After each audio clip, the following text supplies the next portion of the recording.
Blair Johnson, and you are listening to the Rock Student Ministry Podcast. For more information, you can visit www.fbcrockhill.org. Now a word from our high school and college pastor. Well, hey, welcome back to Proverbs 9:9 Podcast Ministry. This is Chris Howell, and today's special guest is Dr. Richard Ross. And for many of you listening, you may have no idea who that is, other than hearing our pastor, Steve Hogg, talk about him and how much he loves his Twitter account. But for myself, having been in student ministry for almost 22 years now, Dr. Ross has been one of those guys that, whether it's at Conclave or another conference or a book or his Twitter account, has had a huge impact on student ministry and student pastors, and from the seminary where he teaches at to even the things he does outside of that. My initial contact with Dr. Ross was sitting at a conclave in Chattanooga, Tennessee, where he introduced a D6 small group material. Listening to that, having been in the ministry for 16 years at the time, it rocked my world, because finally somebody understood the struggle of a youth pastor and trying to find material, and just the story behind that and what the other professors at the seminary were willing to do was amazing.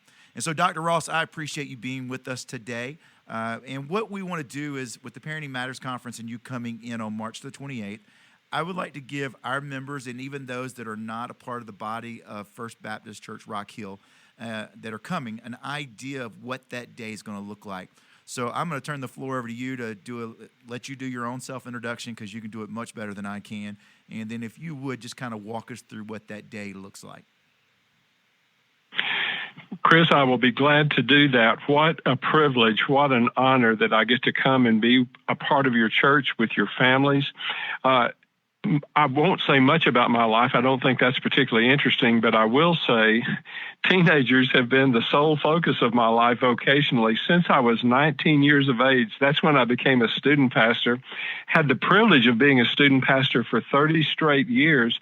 In fact, I thought I would do that to retirement. I was just having such a wonderful time leading teenagers to look like Jesus and walking beside mom and dad and spiritually leading in their homes. But in the year 2000, God clearly said I was to come to Southwestern Seminary in Fort Worth, Texas, and train the next generation of youth pastors. So that's what I've been doing since that time, and it's been a wonderful thing. In my local church, I'm still very connected with the teenagers on a weekly basis, and I'm very connected with moms and dads that are leading their own children and teenagers in their own homes. And by the grace of God, every Saturday, I tend to get on an airplane and go somewhere primarily to focus on parents and families in a church on Sunday. Across all of those decades, both serving a particular church every week and also being in lots of churches, watching lots of parents, I have learned some lessons that I think I can communicate on the weekend that we're together. In the Bible teaching hour, in that life group hour, we are going to bring together parents and probably a few grandparents to try to figure out, what do mom and dad do so that students are most likely to walk in faith the rest of their lives. That is such a big deal. I don't think there's any parents that years from now want to call their adult children on a Sunday at 12:30 p.m. and figure out that they're waking up their adult children at 12:30. I think moms and dads want to know that their kids are walking in faith, and even leading those now grandchildren to walk in faith. So in that first hour, what we're really going to focus on is a heart connection between a parent and a child or a teenager. By that I mean almost a pipeline, almost a connection between hearts. What we have figured out is it's the warmth and nature of the relationship between a parent and a child that is the conduit through which spiritual influence can pass. So many parents will come to me after this session and they will say, Brother Richard, I just had forgotten that. I had forgotten how much hinges on the relationship and the nature of the relationship. So we're going to talk about how important that is, but I'm also going to give lots of very practical teaching, very practical illustrations on what do you do to keep that heart connection strong. What about when you have to discipline? What about when kids have an attitude? What about when kids won't communicate with you? All kinds of situations that parents deal with even while they're trying to build that heart connection. If mom and dad have a heart connection with their kids, typically their faith will become the faith of their children. Now, in worship, we're going to turn the corner a little bit. Really, what the focus of worship is, the sermon in worship is going to be, is on the parent's heart. And I'm going to enable parents to ask themselves, what is going on in my heart? What's going on inside me spiritually that my children most need? It's almost like thinking through, what kind of inheritance am I going to leave for my kids? What do I have to leave them?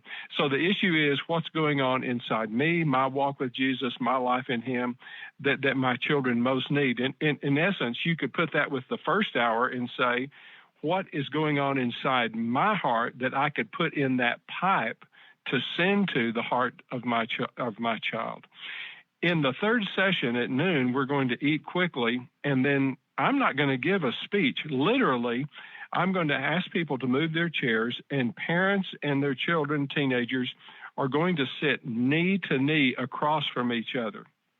Now, of course, the young people, they kind of look at that and they go, oh, what is this? What's this going to be? I disarm the young people because we do things that are funny. We get lots of laughter going at the beginning. I'm continually saying, hey, parents, say this or tell this. Hey, young people, tell this, say this. And it's just warm things, and we're laughing. We're enjoying being together. Families are enjoying being together. And then over the course of about 50 minutes, we just tend to go deeper. No psychobabble, no say things that are embarrassing. We don't do anything like that. But I have precisely learned that if you say things back and forth between the two generations, it tends to open people up. I have had so many parents, including parents last Sunday afternoon, by the way, that walked up to me with tears still in their eyes saying, we never thought we could get that closeness back again. People say this all the time. Parents and kids that are already in a great, warm relationship, they will walk out laughing, and they will say to me, Brother Richard, this was like the whipped cream on the dessert. This was just making the great better. But for families that are struggling, where relationships are a little strained, Sunday after Sunday after Sunday, we're watching those just restored. We're watching parents and teenagers often embracing each other, just thrilled that the closeness has returned. So it's a great thing. My wife, when she is along and she watches, she calls it holy ground. It is holy ground, watching families enjoy and celebrate, and in some cases restoring those heart connections.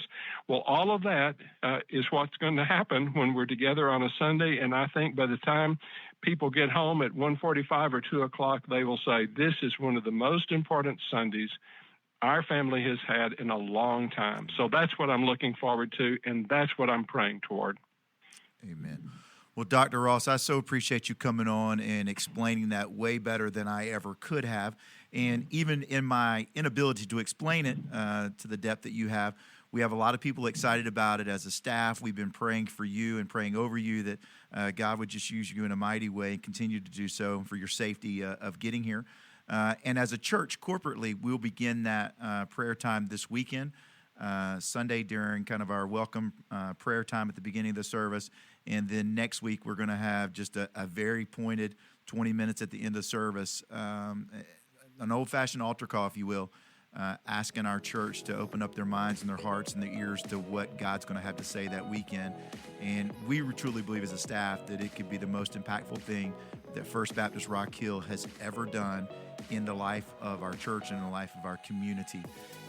And so we're super excited about you coming. I know it's a sacrifice with your family and your time because you're a very busy man, but it also shows the character of your heart and the ministry that your heart is so drawn to. So, Dr. Ross, I so appreciate your time, and I appreciate you coming in and leading us that weekend.